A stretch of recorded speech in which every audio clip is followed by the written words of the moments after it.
আসসালামু আলাইকুম। আজকের ভিডিওটি খুবই ব্যতিক্রম এবং শিক্ষামূলক। আমাদের যে শেষ ঠিকানা সে কবর। আমাদের এখানে আমরা যে 4 জন কাফেল আছি, আমার মিতা আতিক, আমার হাবিবুর ভাই, আব্দুর রহিম ভাই, এনারা 3 জন আমাদের এই গোরস্থানে প্রতিনিয়তই যারাই মারা যায় তাদের এই কবর খোঁড়ার কাজ করে। আমি মাঝে মাঝে আসি, যেহেতু এলাকার বাইরে থাকি, তারপরও এসে তাদের সাথে সহযোগিতা করতেছি। আতিক ভাইয়ের কাছ থেকে জানবো যে একটা আমরা যখন কবরস্থান যে গোরটা খুঁড়ি, কবর খুঁড়তে গেলে আমাদের প্রথমে প্রয়োজন একটা কোদাল। সাফলটা একটু দেখাও, এই সাফল। আচ্ছা, এখন কবরের যে নিয়ম, খুঁড়লে তো হবে না, কি পরিমাণ আমার খুঁড়া লাগবে।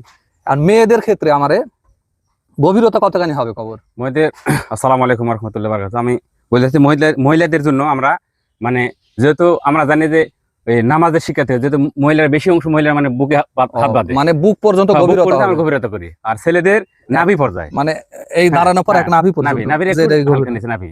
আর এই যে লম্বায় যেটা দেওয়া থাকে যার যার হাতের, আমরা তো জানি 3.5 হাত, তাই না? 3.5 হাত। তাহলে একটা মানুষ, যে মানুষ 3.5 হাত হয়, সেখান থেকে আর 4 ইঞ্চি বা 6 ইঞ্চি বাড়া দিতে হয়। 2 সাইডে মনে করেন আধাত করে বাড়াতে হয়, আধাত করে 4 ইঞ্চি করে বাড়ানো থাকে। সেটা ছোট মানুষ বড় মানুষ সবারই তো 3.5 হাত করে, যেটা হ্যাঁ। এই যে আমরা যেখানে খুঁড়ছি দেখেন, এই যে কোদাল দিয়ে এখানে দেখেন, এই যে আমি একটু নামে দেখি। আর কবরের মনে করে কারো সিন্ধু কবর, ও আবার কারো দিকে হলো ওই বাক্স কবর। আচ্ছা, এটা হলো কি কবর হচ্ছে এখন? আমার সিন্ধু কবর। সিন্ধু কবর মানে যেটা এই যে আমরা খারাল মনে করেন এইভাবে খারাল থাকে, এই কসে দি এই এই সিন্ধু কবর। আচ্ছা, আর বাক্স কবর দেখি কাকা, বাসটা এটা কোন জায়গার মাপ? এটা হলো সাইডের হলো এই বাতা। ও আচ্ছা আচ্ছা, হ্যাঁ, ওই খারালটা হবে ঠিক এই লেভেল, হ্যাঁ এই লেভেল। হ্যাঁ, আর এটা হলো উপরে হলো ছোটা, যেটা আমাদের 4 বাদে দিয়ে ছোটা দেওয়া হবে। খারালের মাথাটা এত উপরে উঠে পড়ে খারাপ আছে, নিচে সাইডে পড়ে বড় এই পর্যন্ত। এখন এর কোনো বৈশিষ্ট্য আছে নাকি ভালো করে হাদিস কোরআনে কিভাবে কি করে? না, এটা ঠিক আছে, জানলে পাওয়া যায় হুজুরের কাছে। তাহলে এই যে মাটিগুলো নেন চাইছে তুলে, আমরা লেভেল করে দিচ্ছি। হ্যাঁ, তুলো, মাটি তুলো, কাজ চলুক, অসুবিধা নেই। আমাদের যেহেতু একটা আমার এক চাচা মারা গেছে, তার এখন হচ্ছে যে চলতেছে, এই গোড়ের কাজটা চলতেছে, কবরস্থান আমরা করতেছি এখন। এগুলো ঝুরা মাটি, এই মাটিগুলো নিয়ে সব ঠিকঠাক করা হচ্ছে শেষের দিকে, কবর খোঁড়া শেষের দিকে। হ্যাঁ, কবর খোঁড়া শেষের দিকে।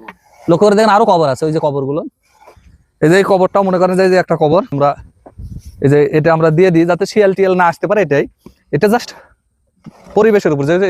এটা যেহেতু আমাদের অরক্ষিত, চতুর্দিকে বাউন্ডারি ওয়াল নাই, সবচেয়ে বড় কথা কবরের জন্য যেটা খুঁড়ার দরকার, হ্যাঁ, সেটাই হলো মূল জায়গায়। এই জায়গাটা এখানে কিন্তু পানি উঠতেছে না, এটা খরা মৌসুম। এই খরা মৌসুমে আমরা নিচে এলাকায় কবর দিচ্ছি, আর বর্ষা মৌসুমে উপরে। এটা কিন্তু বুদ্ধি। যদিও পানি উঠে মৌসুমে, এই বর্ষাকালে, সেক্ষেত্রে কি করা হয়? কলার গাছ দিই। কলা গাছ আমার এখানে অনেক ভিটামাটি, আমাদের অনেক উঁচু ভিটামাটি, এবং মাটিগুলো খুব ঝুরা আছে, বেলে মাটি। হ্যাঁ, সুন্দর। আর এই পাশ দিয়ে রাস্তা করে দেওয়া হয়ে গেছে, এদিক দিয়ে আসবে ইনশাল্লাহ। হ্যাঁ, এবং এইগুলো হলো ব্যতিক্রম, এবং এগুলো এমন একটা শিক্ষা। কবর যেটা আমাদের আসল ঠিকানা, এটা হলো আমাদের বাড়ি, 5 তলা 10 তলা টাইস করা বাড়িতে এই মাটিতে আমাদেরকে ঘুমাতে হবে একদিনকে। সবাইকে কুল্লু নাফসিন যায়কাতুল মাউত, প্রত্যেক প্রাণীকে তার মৃত্যু স্বাদ গ্রহণ করতে হবে। আল্লাহ পাক তো বলছে যে তোমাদেরকে মাটি থেকে তৈরি করেছি, আবার এই মাটিতে তোমাদেরকে নিক্ষেপ রাখা হবে, এই মাটি থেকে তোমাদেরকে আবার তোলা হবে কাল কিয়ামতের ময়দানে, আবার উজ্জীবিত হবে বিচারের দিনে। কিসের এত অহংকার আমাদের? হ্যাঁ, সব অহংকার চলে যাবে। হ্যাঁ, তবে এই সাপলটা দেখি একটু। হ্যাঁ, এই যে এটা হলো কাজ করার জন্য খুব সুবিধা। এই সাপলগুলো যখন মারা যায়, মাটিগুলো এইভাবে চলে আসে। এই যে সাইড দিয়ে আমরা কাটছি এইভাবে, কি সুন্দর করে। এই যে এইগুলো খুব সুবিধা এটা দিয়ে।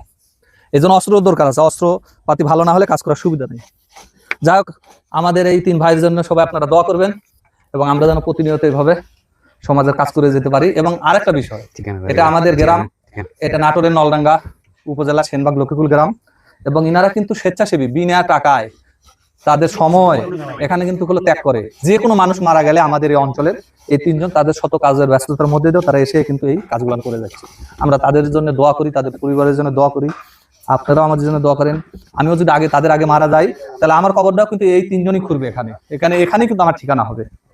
তো যাই হোক, আমরা সবার সুস্বাস্থ্য দীর্ঘ কামনা করি, এবং আমাদের জন্য দোয়া করেন, আমরা যেন আল্লাহর পথে থেকেই বাকি সময় যেতে পারি। আজকের মতো এখানে বিদায়। আসসালামু আলাইকুম।